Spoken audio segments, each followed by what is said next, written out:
진해의 복수 이야기 시작하겠습니다. 조선 중기 김시성을 가진 양반이 있었다. 그는 어려서부터 기골이 장대하고 담력이 좋았는데 머리까지 총명하니 집안 사람들의 기대를 한몸에 받았다. 그도 그럴 것이 그의 집안은 과거 고위 관료 여럿을 배출한 명문가였으나 그가 태어날 때쯤엔 몰락하여 한지게라도 벼슬에 든 자가 없었기 때문이다. 그는 집안을 일으키겠다는 일념으로 어린 나이부터 농사일과 공부를 동시에 하면서도 단 하루도 공부를 게을리하지 않았다. 그렇게 주경야독하기를 몇 년, 마침내 과거에 급제하게 되었다. 내 반드시 출세하여 집안을 부흥케 하리라. 그는 벼슬에 오른 뒤 일의 크고 작음을 가리지 않고 항상 맡은 바를 성실하게 임했다. 타고난 재주에 성심까지 더하니 곧 순탄한 출세길로 이어졌고 날이 갈수록 높은 자리에 오르게 되었다. 그가 높은 자리에 오를수록 그의 집안도 옛 명성을 점차 되찾아갔고 그렇게 그의 염원은 이루어진 듯 보였다. 하지만 얻은 것이 많아질수록 욕망은 커지는 법. 그의 욕망은 커져만 갔고 얻고 또 얻어도 좀처럼 만족하지 못했다. 그러던 중 전라도 나간 땅에 군수로 부임하게 되었다. 그의 욕심에는 차지 않았으나 작지 않은 고을이니만큼 열심히 일하기로 마음먹었다. 부임한 첫날이 마침 석 달 금음이었는데 그는 아전들을 거느리고 고을 시찰에 나서 고을의 이곳저곳을 돌며 민심을 살피고 있었다. 그런데 오후 5시에서 7시쯤에 이르러 마을 밖에서 기이한 소리가 들려왔다. 여러 명이 불경을 읊는 소리였는데 그 목소리가 귀게 하기 짝이 없었다. 그가 아전을 불러 물었다. 이 소리가 도대체 어디서 나는 것인가? 아전이 아뢰었다. 고을 뒷산 꼭대기에 절이 하나 있는데 그곳의 승려들은 매년 섣달 금음마다 저들끼리 기이한 행사를 하곤 합니다. 오늘도 저 소리가 나는 것을 보니 행사가 막 시작된 모양입니다. 기이한 행사라니 그게 무엇인가? 아전이 잠시 머뭇거리더니 그의 눈치를 살피며 말했다. 소문에 따르면 저 사찰에서는 매년 승려 한 명을 극락에 올려 보낸다고 합니다. 그가 어이없다는 듯 말했다. 죽어서 극락에 간다는 말은 들어봤어도 살아서 극락에 간다는 말은 또 처음 듣는구나. 저들이 저 행사를 한 지는 얼마나 되었는가? 30년 정도 된 것으로 알고 있습니다. 이를 들은 그가 혀를 끌끌 차며 말했다. 고을의 양민들이 저런 허황된 말에 현혹될까 심히 걱정되는구나. 그러고는 잠시 생각하더니 말고삐를 잡으며 말했다. 아무래도 내 직접 저곳에 가봐야겠다. 그가 무리를 이끌고 산에 올라 절에 이르니 기이하게도 아까 들려오던 불경 소리만 들릴 뿐 절 안에 사람이 보이지 않았다. 그는 소리를 따라 대웅전 뒤편으로 가보았다. 그곳에는 가파른 절벽이 있었는데 그 앞으로 높다란 제단이 세워져 있었다. 수십 명의 승려들은 제단을 둘러싸고 앉아 괴상한 불경을 외우고 있었다. 그는 기이한 광경에 그들을 꾸짖으러 온 것도 잊어버리고 넋을 잃은 듯 의식을 바라보았다. 조금 후 몇몇 승려들이 자리에서 일어나더니 검은 장삼을 두른 노승 하나를 안아 올려 제단 위로 올라갔다. 노승은 편안하게 하늘을 응시하고 있었는데 얼굴에 조금의 근심이나 두려움도 보이지 않았다. 어찌나 평온해 보이는지 그 모습이 마치 해탈한 성자와도 같았다. 승려들은 노승을 제단에 올려놓은 뒤 다시 내려와 의식을 계속했다. 얼마나 지났을까? 해가 질 무렵이 되자 의식이 끝났는지 승려들은 불경 외우기를 멈추고 하나 둘씩 일어나 자리를 떠나기 시작했다. 오직 제단 위 노승만이 가만히 앉아 있을 뿐이었다. 그는 막상 의식을 직접 보니 소문이 진짜일 수도 있겠다는 생각이 들어 흩어지는 승려들 중 주지로 보이는 자에게 물었다. 저 노인은 언제 하늘로 올라가느냐? 주지는 그의 차림을 보고 누구인지를 알아봤는지 길게 읍하여 절하고는 가만히 미소를 띠며 말했다. 그 모습은 볼 수도 없고 보려 해서도 안 됩니다. 분수 넘치는 행동은 하늘의 노여움을 살 뿐입니다. 주지는 그렇게 대답하고는 다른 승려들과 함께 절 안으로 들어가 버렸다. 그때 아전이 말했다. 나으리, 날이 곧 저무니 그만 돌아가시지요. 저들끼리 숨어 하는 헛된 행사이니 양민들에게는 해를 끼치는 일은 없을 것입니다. 하지만 그는 노승의 평온한 얼굴이 머릿속에서 지워지지 않았다. 좀처럼 발걸음을 떼지 못하다가 이내 말했다. 네, 확인할 것이 있으니 오늘은 이곳에서 머물다 가겠다. 너희들은 먼저 내려가거라. 이 말에 아전이 그를 여러 번 만류했으나 그는 완고했고 하는 수 없이 그를 남기고 산 밑으로 내려갔다. 그는 일행을 보낸 뒤 텅 빈 절간을 가로질러 제단이 있는 곳으로 다시 가보았다. 노승은 아까 자리 잡은 그대로 가부좌를 들고 앉아 있었는데 추위를 느끼지도 않는지 작은 움직임 하나 보이지 않았다. 그는 기이해하며 근처 수풀에 몸을 숨기고 노승이 극락에 올라가기를 기다렸다. 밤이 깊어지고 자중이 지날 때쯤 벼랑간 세찬 바람이 불더니 절벽 위 대나무 숲이 흔들리기 시작했다. 그러고는 그 속에서 기이한 소리가 들려왔다. 갑자기 들려오는 소름 끼치는 소리에 그는 온몸의 털이 곤두서는 것을 느꼈다. 자세히 보려 숲 안을 들여다보니 희미한 두 개의 붉은 빛이 다가오는 것이 보였다. 그 소리의 주인은 점점 가까워 오더니 이내 대나무 숲을 비집고 그 모습을 드러냈다. 그것은 머리가 절구통만한 커다란 구렁이였다. 놈은 거칠게 갈라진 피부와 번들거리는 붉은 눈을 가지고 있었는데 담력이 좋기로 이름난 그였지만 놈을 보는 것만으로도 두려움에 온몸이 굳는 듯하였다. 그는 숨소리조차 내지 못하고 가만히 지켜보았다. 놈은 대나무 숲 밖으로 머리를 모두 꺼내고는 제단한테 가갔다.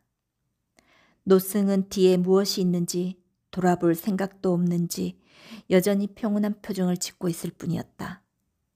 바로 그때 구렁이가 아가리를 벌려 한 입에 노승을 삼켰다. 노승은 비명을 지를 새도 없이 놈의 입속으로 들어갔고 조금 후 노승의 몸뚱이가 목구멍을 통해 내려가는 끔찍한 소리가 들려왔다. 구렁이는 노승을 삼킨 뒤 다시 대나무 숲으로 머리를 집어넣더니 사라져버렸다. 그는 그제야 몸을 일으켜 죽을 힘을 다해 산 밑으로 내달렸다. 다음 날 이른 새벽 그가 관리들을 불러 명했다. 관아의 모든 군졸들과 고을의 날랜 장정들을 불러 모아라. 그는 개운산 일대를 샅샅이 수색해 괴수를 찾아 죽일 생각이었다. 산이 작으니 놈이 숨을 만한 곳이 그리 많지 않을 것이다. 관리들은 용문을 몰라 어리둥절하였으나 명이 엄하여 따를 수밖에 없었다. 관리들이 관아를 떠나려 하는데 관아의 중문 쪽에서 소란이 일어났다. 나리를 뵙게 해주시오. 웬 소란이냐? 아전이 달려와 아뢰었다. 웬 늙은이가 찾아와 나리를 뵈야 한다며 억지를 쓰기에 쫓아내는 중이었습니다. 이를 들은 그가 의아해하며 노인을 데려오도록 명하였다. 그는 거짓 차림을 한 노인이었는데 푸른빛을 띠는 기이한 눈동자를 가지고 있었다. 노인은 그를 보자마자 섬뜩한 눈을 부릅뜨며 말했다. 나리의 목숨을 구하려 왔습니다. 그게 무슨 소리냐? 절대로 놈을 죽여서는 안 됩니다. 구렁이를 찾아 죽이려 하던 차에 노인이 그렇게 말하니 그는 속으로 섬뜩하였다. 하지만 이내 아무렇지도 않은 듯 노인을 꾸짖었다. 이 미친 늙은이가 아침부터 망령된 소리를 짓거리는구나. 여봐라, 당장 이놈을 옥에 가두거라. 포졸들은 거칠게 노인을 붙잡고 옥으로 데려가려 했지만 노인은 끌려가면서도 소리치기를 멈추지 않았다. 절대로 죽여서는 안 됩니다. 절대로 놈을 죽여서는 안 됩니다. 그는 괴수에 대해 무언가 알고 있는 듯한 노인의 말이 마음에 걸려 밤이 깊어지자 은밀히 노인이 갇힌 옥으로 가보았다. 그는 옥졸들을 물리고 노인에게 다가가 물었다. 낮에 하려던 이야기를 자세히 해보거라. 그러자 노인이 그에게로 가까이 다가와 말했다. 소인은 개운산의 땅꾼으로 어제 산에 올라갔다가 우연히 나리께서 절에 들어가시는 것을 보았습니다. 시간이 지나 다른 이들이 모두 돌아감에도 홀로 나오시지 않는 것을 보고 이렇게 찾아온 것입니다. 혹시 대웅전 뒤 대나무 숲에서 무언가를 보셨습니까? 노인이 알고 있는 듯해 그는 사실대로 말했다. 웬 흉측한 구렁이가 그 숲에서 나와 노승을 잡아먹는 것을 보았다. 너는 그 괴수에 대해 아는 것이 있느냐? 노인이 말했다. 저는 평생을 산에서 보내며 온갖 것들을 보아왔기에 제법 짐승을 구별할 줄 압니다. 놈은 구렁이가 아니라 이무기입니다. 나으리, 절대 놈을 죽여서는 안 됩니다. 놈이 산에서 내려오기라도 하는 날엔 고울이 쑥대밭으로 변할 것이 뻔한데 구렁이든 이무기든 뭐가 중요하다는 것이냐? 그러자 노인이 크게 한숨을 쉬며 말했다. 놈이 중들을 해야 한 것은 용이 되기 전 악한 자 100명을 잡아먹어야 하기 때문입니다. 그 이상의 해는 끼칠 일은 없을 것이니 고울에 내려올 일은 없을 겁니다. 이에 그가 꾸짖으며 말했다. 중들의 허물이라 해봐야 욕망에 못 이겨 헛된 말을 믿은 어리석은 밀뿐인데 어찌 죽도록 내버려 둔단 말이냐. 그러자 노인이 푸른 눈을 부릅뜨며 말했다. 놈을 억지로 찾아 죽이려 든다면 이 땅에 더욱 수많은 피를 뿌리게 될 것입니다. 그게 무슨 말이냐? 놈은 신기하여 가죽에 장칼이 들지 않으니 군사를 휘몰아 놈에게 달려든다면 상처 하나 입히지 못하는 것은 물론 무고한 병졸들만 죽어나갈 것입니다. 그러자 그가 성을 내며 물었다. 놈이 아무리 신기한들 사람을 다스릴 짐승 따위가 있을 리 만무하거늘 어찌 놈을 죽일 수 있는 방법이 없다는 말이냐? 그러자 노인이 말했다. 방법이 아예 없는 것은 아니나 없는 것이나 마찬가지입니다. 그건 또 무슨 소리냐? 소인도 놈과 딱 한 번 마주친 적이 있는데 담배를 태우니 더는 가까이 오지 못했습니다. 냄새만 맡아도 그토록 몸서리를 치는 것을 보건대 직접 먹이기만 하면 놈을 죽일 수도 있을 것 같습니다. 하지만 놈이 순순히 그것을 삼킬 리 없으니 방법이 없는 것이나 마찬가지라는 말씀입니다. 또한 노인은 갑자기 말꼬리를 흐리더니 말하기를 망설였다.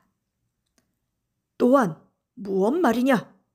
어서 말하지 못할까? 그의 다그침에 노인이 이내 입을 떼었다. 예로부터 이무기를 죽인 자는 반드시 영모를 일으킨다 하였습니다. 영모라니? 이무기는 평소 깊은 물에 숨어 살다 세상이 어지러워질 때가 오면 그 모습을 드러냅니다.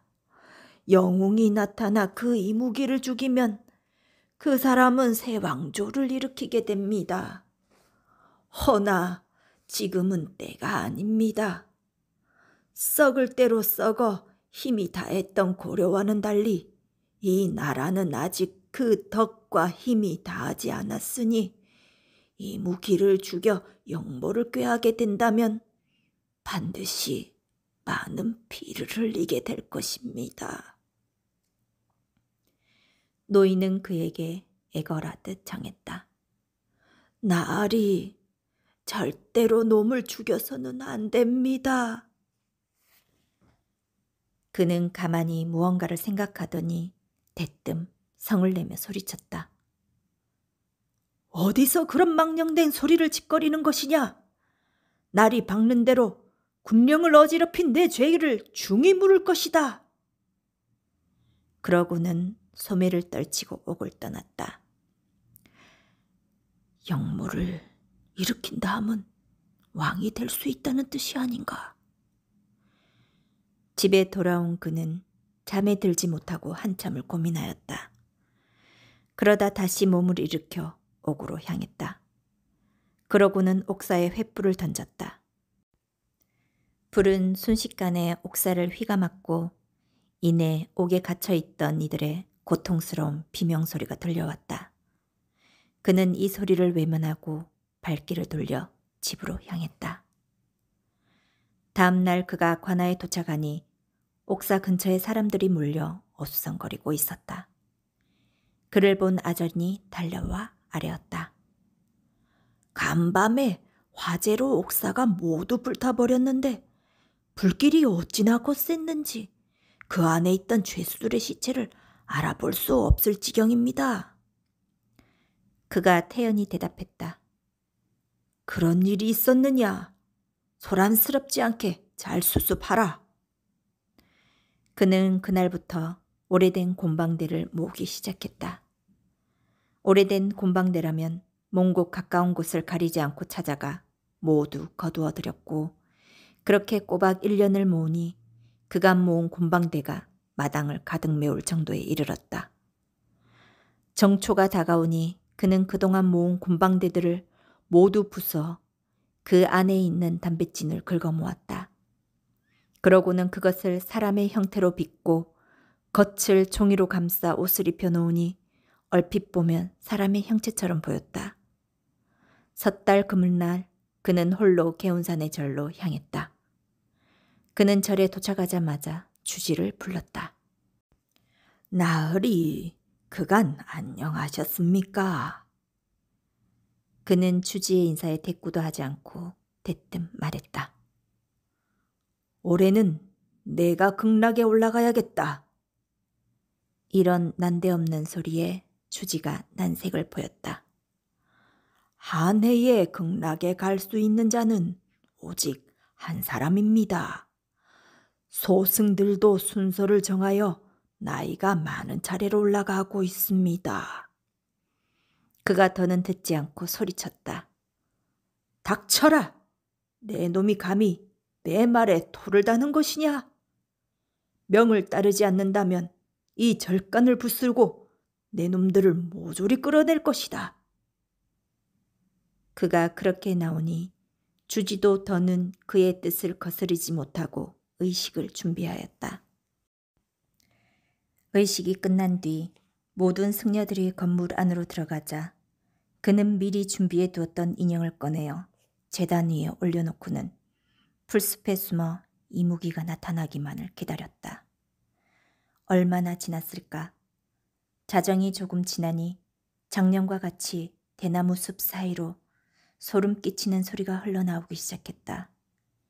이어 이무기가 그 모습을 드러내더니 아가리를 벌려 인형을 한 입에 삼키고 숲에 머리를 다시 집어넣으려 하였다. 그런데 돌연 움직임을 멈추더니 입에서 검은 피를 뿜어내기 시작했다. 놈은 이내 고통에 찬 괴성과 함께 제단 밑으로 떨어지더니 온몸을 비틀어 대웅전 뒷문을 부수고 그 안으로 들어가 버렸다. 그가 놈을 따라 법당 안으로 들어가 보니 이무기는 그가 먹은 것들을 모조리 토해내고 있었다. 놈의 아가리에서는 썩은 시체들과 해골이 쉼없이 쏟아져 나와 온 바닥을 까맣게 물들였다. 놈은 먹은 것을 다 토해내더니 더 이상 몸을 가누지 못하고 그대로 쓰러져 버렸다. 되었다. 그는 가까이 다가가 놈의 숨이 완전히 끊어지기를 기다렸다. 그때 부서진 문 사이로 거대한 진해 한 마리가 기어들어왔다. 스스스스. 대웅전에 들어온 진해는 단번에 이무기의 머리를 물더니 그대로 씹어 부숴버렸다. 그러고는 이무기를 통째로 삼키기 시작했다. 계획이 틀어진 것도 틀어진 것이지만 또 다른 끔찍한 괴수가 눈앞에 나타나니 그는 두려움에 몸이 굳어 손끝 하나 움직일 수 없었다. 어쩔 줄 몰라 하며 진해의 움직임을 살피고 있는데 진해가 고개를 돌려 그를 바라보았다. 그런데 진해는 어디서 본 듯한 푸른 눈을 가지고 있었다. 흐흐흐흐, 잘해 주었구나. 그제야 모든 것이 이해가 된 그가 진해를 보며 소리쳤다. 너는 지난해 나를 찾아온 늙은이로구나. 잘도 나를 속였겠다. 진해가 한참을 웃더니 말했다. 이 땅에는 천년에 한 번 오직 하나의 이무기만이 용이 되어 승천할 수 있다. 놈이 강하여 나 홀로 대항할 수 없으니 어쩔 수 없지 않느냐. 그는 허망하여 하늘이 무너진 듯했다. 그때 진해가 말했다. 너무 아쉬워는 말거라. 내 덕에 이무기를 삼키고 몇백 년을 벌었으니 마땅히 너에게 보답을 할 것이다. 그가 물었다. 무슨 보답을 해줄 수 있다는 말이냐? 지난해 내가 말한 것 중 아직 때가 아니라는 것은 사실이었다.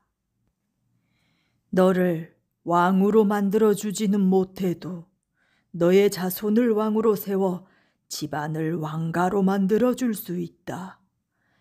내일 자정 내 아비의 관을 짊어지고 대나무 숲으로 오너라.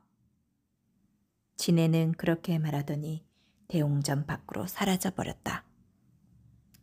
아버님의 관을? 그때 이무기의 포효하는 소리에 잠에서 깼는지 승려들이 하나둘 횃불을 들고 대웅전으로 몰려왔다.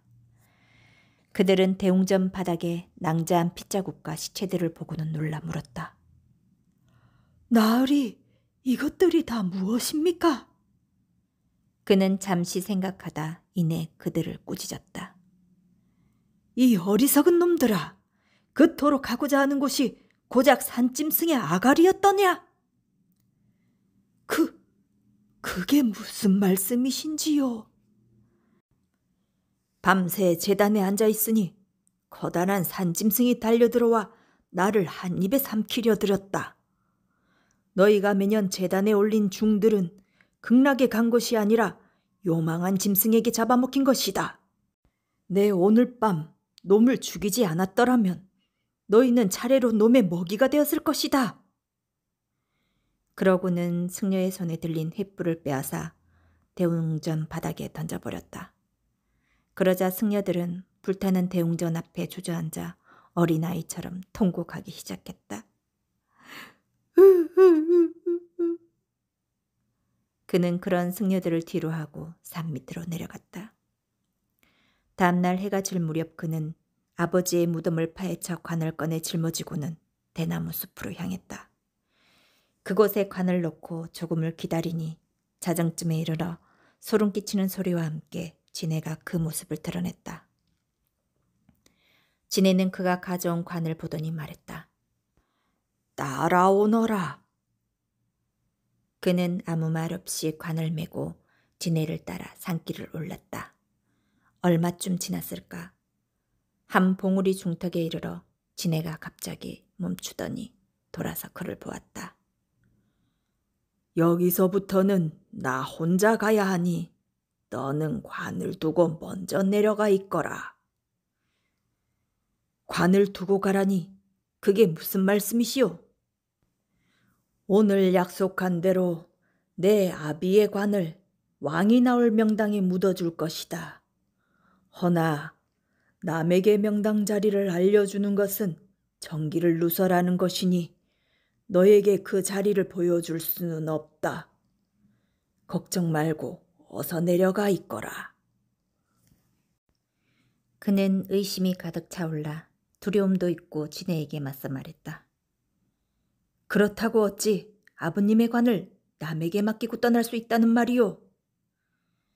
그러자 진해가 답답하다는 듯 말했다. 내가 아닌 누군가가 명당의 위치를 알게 된다면 하늘은 이를 눈치채고 땅의 힘을 누그러뜨리는 것은 물론 너와 내게 엄한 벌을 내릴 것이다.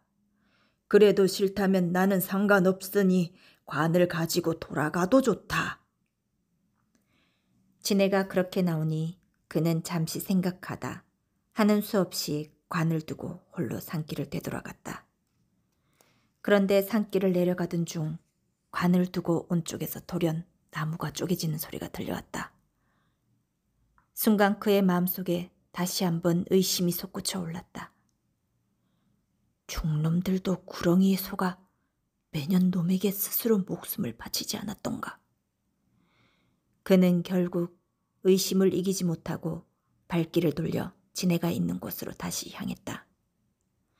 소리가 나는 곳에 이르러 나무 뒤에서 진해가 있는 곳을 보니 놈은 땅에 머리를 쳐박고 무언가를 부수고 있었다.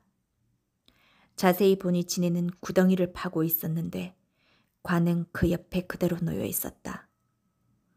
들려오던 소리는 진해가 땅을 파며 고목의 뿌리를 쪼개는 소리였던 것이었다. 하지만 완전히 의심을 거둘 수 없어 계속해서 진해를 지켜보았다.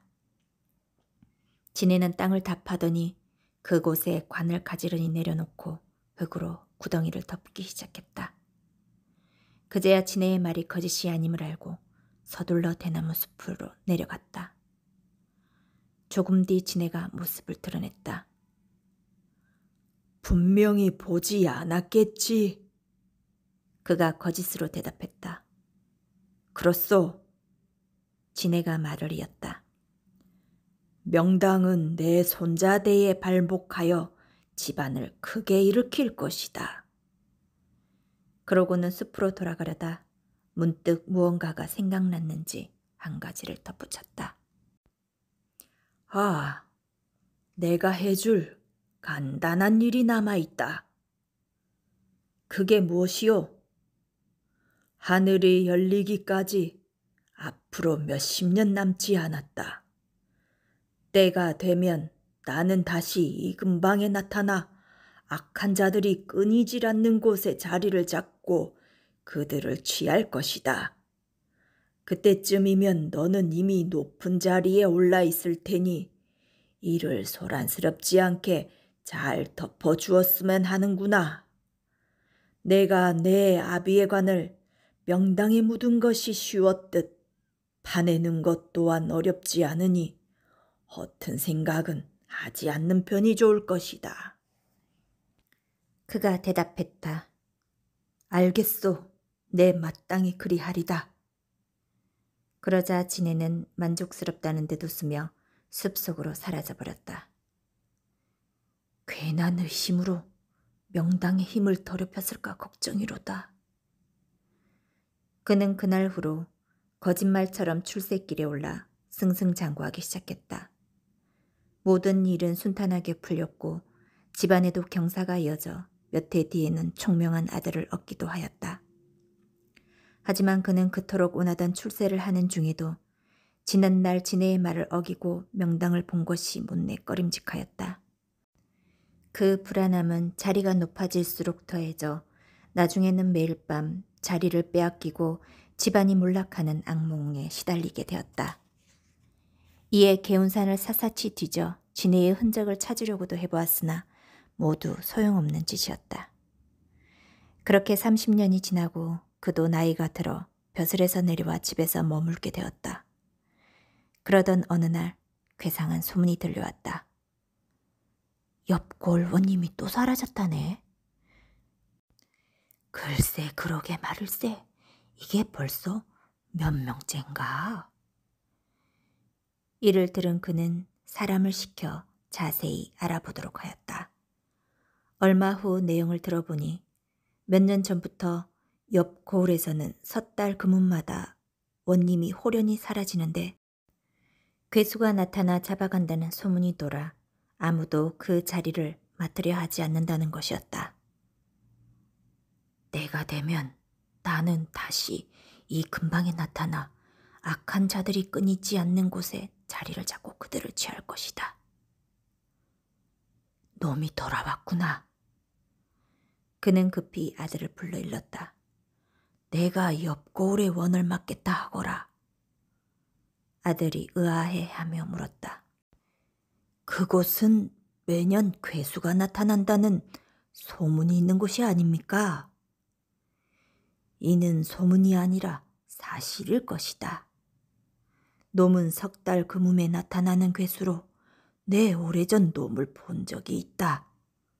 내가 이른 대로만 한다면 능히 놈을 제압할 수 있을 것이다. 그 방법이 무엇입니까? 그는 아들에게 방법을 일러주고는 덧붙여 신신당부하였다. 놈을 잡으면 단단히 포박하여 담뱃잎을 먹이도록 하여라. 그리고 반드시 너의 손으로 죽여야 함을 잊지 말아라. 그 후 그의 아들은 곧바로 자청하여 고을의 원님 자리에 부임하였고 섣달 그뭅이 되길 기다렸다가 아버지가 알려준 계책을 실행에 옮겼다. 그의 아들은 마당에 얇은 실을 풀어놓고 해가 저물 때쯤 방 안에 들어가 굳게 문을 잠근 뒤 괴수가 나타나기를 기다렸다. 밤이 깊어 자증에 이르니 문 밖에서 소름 끼치는 숨소리가 들려왔다.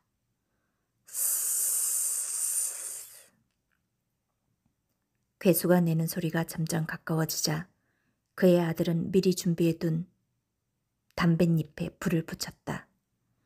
그러자 담뱃잎 냄새를 맡아서인지 괴수는 감히 더 이상 다가오지 못하고 마당에서 이리저리 움직이기만 하였다. 밤새 그의 아들은 매캐한 연기를 참으며 담뱃잎을 태웠고 동이 틀 때쯤 마침내 문에 비친 괴수의 그림자가 사라졌다. 날이 완전히 밝자 그의 아들이 군졸들을 불러 명했다. 마당에 풀어놓은 실 중 다른 곳으로 이어진 것을 찾아라. 놈은 다리가 많을 것이라 하였으니 함께 엉켜 들어간 실이 있을 것이다. 그 말에 관아를 샅샅이 수색하니 과연 실 하나가 지붕 위로 이어져 있었다. 실이 끼워진 귀화를 뜯어내니 그 안에 섬뜩한 푸른 눈을 가진 커다란 지네 한 마리가 들어있었다. 군졸들은 몹시 놀라 지네의 몸을 창으로 찔러댔지만 창만 부러질 뿐 그 껍질을 뚫지 못했다. 그의 아들은 군졸들에게 명하여 찌르기를 멈추고 자신 앞에 데려오도록 했다. 밤새 맡은 담뱃잎 때문인지 진해는 쉽게 몸을 가누지 못했고 힘없이 포박되어 그의 아들 앞에 끌려왔다. 놈은 힘겹게 몸부림치며 섬뜩한 푸른 눈으로 그의 아들을 뜯어보더니 말했다. 이놈, 내 은혜를 베풀었건만 이를 원수로 갚다니 내 아비가 기어코 내 말을 어기고 묫자리를 본 모양이로구나. 그의 아들은 괴수가 말을 하는 것을 보고 몹시 놀랐다. 그게 무슨 말이냐? 진해는 그의 아들 말에는 대꾸도 하지 않고 말했다. 내 아비의 뜻대로는 되지 않을 것이다. 다만 그토록 원하니 소원대로 용모를 일으키게 해주마. 그러고는 한 차례 크게 몸을 요동치더니 아가리를 벌려 스스로 몸을 물었다. 그러자 진해의 붉은 피가 사방에 흩뿌려졌고 그의 아들 얼굴에도 그 피가 튀었다.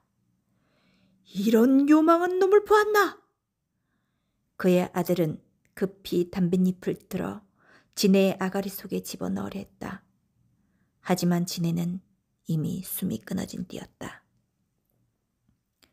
진해가 죽은 뒤 아들은 그를 찾아가 물었다.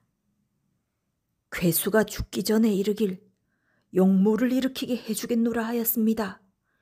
그게 무슨 뜻입니까, 아버님? 그러자 그가 만족해하며 말했다. 장하다. 이제야 편히 눈을 감을 수 있겠구나.